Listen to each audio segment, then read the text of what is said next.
What's up, everybody? Jordan Stewart here from Vover. Thanks so much for tapping into the Vover Original Show. Just a reminder that if you want to drop your opinions about the episode or respond to the host and guests with your voice, go and download the Vover app wherever you get your apps. Vover, voice over everything. Enjoyed the show.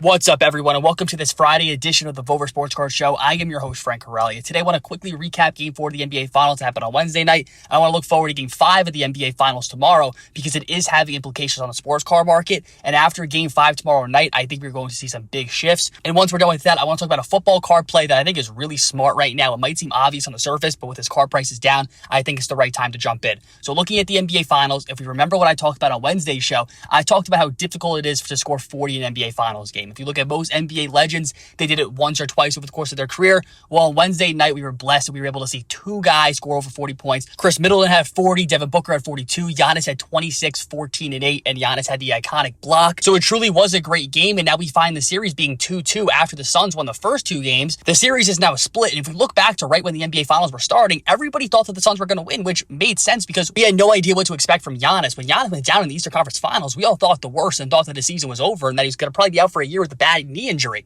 And we somehow see Giannis playing Game 1 of the Finals looking decent, but the Suns still won. Chris Paul had over 30 points. In Game 6 of the Western Conference Finals, Chris Paul had his best playoff game ever, scoring over 40 points. And it was smooth sailing for the Suns. Everybody was talking about how Chris Paul was going to walk to this championship, be the fifth best point guard of all time. And I thought this too. Without Giannis, I didn't think the Bucks were going to be strong enough to be able to have a dynamic offense and actually be able to compete with the Suns. But Giannis looks like he's relatively back to full strength. In Game 2 and Game 3 of these finals, he had over 40 points and 10 rebounds in each. In Game 4 on Wednesday night, he might have only had 26 points, but he was making timely rebounds, timely steals in the second half. He had the big block on Ayton that everybody's going to remember, and now we're looking at the series and it's tied 2-2. And who's the best player in the series? Giannis. And I think people are going to get nervous right now with Chris Paul because he had 10 points on 5 for 13 shooting. In Game 3 of the series, Booker was quiet. In Game 4, Chris Paul was quiet. And if we look at the last 3 games, Chris Paul has 15 total turnovers. And I don't think it's fair to just make the excuse that he has some partially torn ligaments in his hand, which obviously it's affecting him for sure.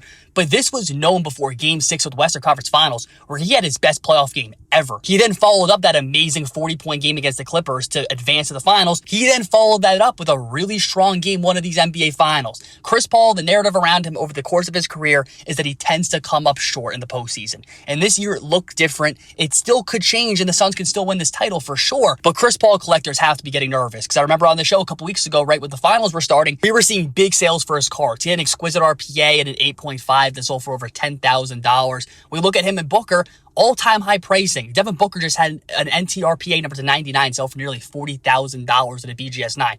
Crazy high pricing for Booker and Chris Paul, but we're seeing these prices toned down a little bit now because I think people aren't as confident that they're going to win the championship. Devin Booker's base prism rookie card PSA 10 was $1,200 just a couple days ago. Now it's selling for $1,000. If we look at Giannis, his base prism 10 was selling for about $1,500. Now it's selling for $1,800. I think the confidence around the Bucks is increasing. And if you look at what Giannis is accomplishing as an individual player, he's by far the best player on the court in these finals. And if the Bucks lose, Giannis still really proves something this postseason about him stepping up and being able to be that true alpha on a team.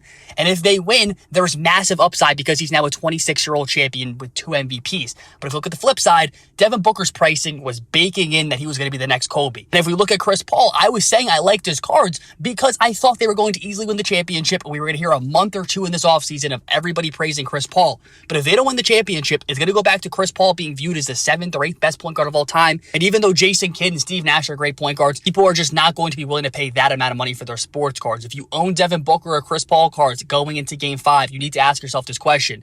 Do you actually think that they're probably going to win the series? If you do, hold on to them. If you don't, I would probably sell the cards now because these players are still heavily demanded. You could get near all-time high prices, and if they don't win the championship, you'll be able to buy in for much cheaper during the offseason.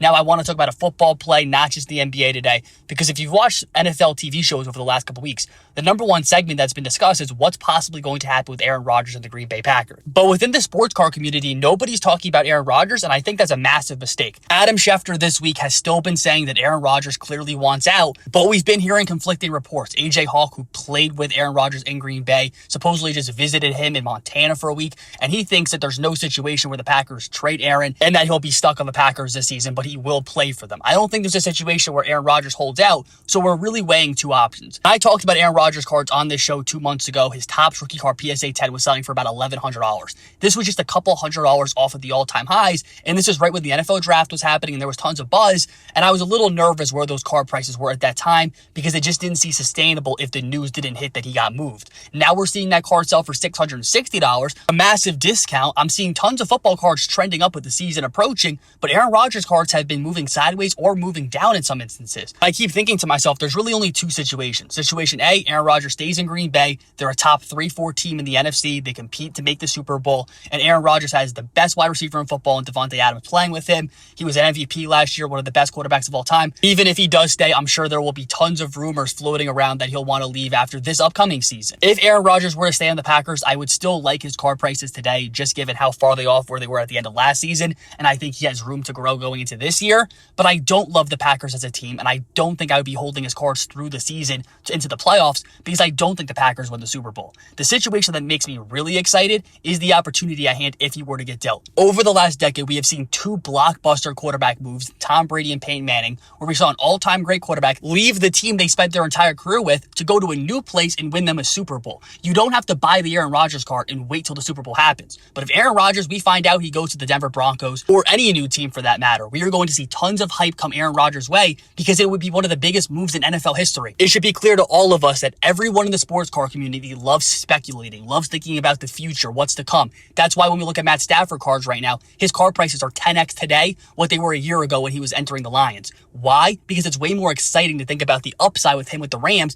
where they could actually make the playoffs and do some damage. I think if we're looking at Aaron Rodgers' card market, in the top space rookie card PSA 10, I believe is a good example, which I provided earlier, which is now selling for about $650. This card was selling for $1,100 when the NFL draft was happening, when people were anticipating a move to happen with Aaron Rodgers. It didn't happen. People have now moved off and forgotten about him. I think if Aaron Rodgers were to get traded, we would see a massive uptick in his card prices, and even if he doesn't get traded, we're still going to see some growth heading into this NFL season, and this leads me to believe that with his card market, there's a lot more to gain in the short term than there is to lose. We're talking about one of the best quarterbacks of all time, where there's rumors right now where he might leave. He's coming off an MVP season. He is one of the best wide receivers in the league to pass to, even if he does stay in Green Bay. I think Aaron Rodgers is a buy right now, and I think regardless of what happens, we're going to see an increase in his card prices. So I appreciate you listening to this Friday edition of the Vover Sports Card Show. I am your host, Frank Hrelja, and I'll be back again on Monday.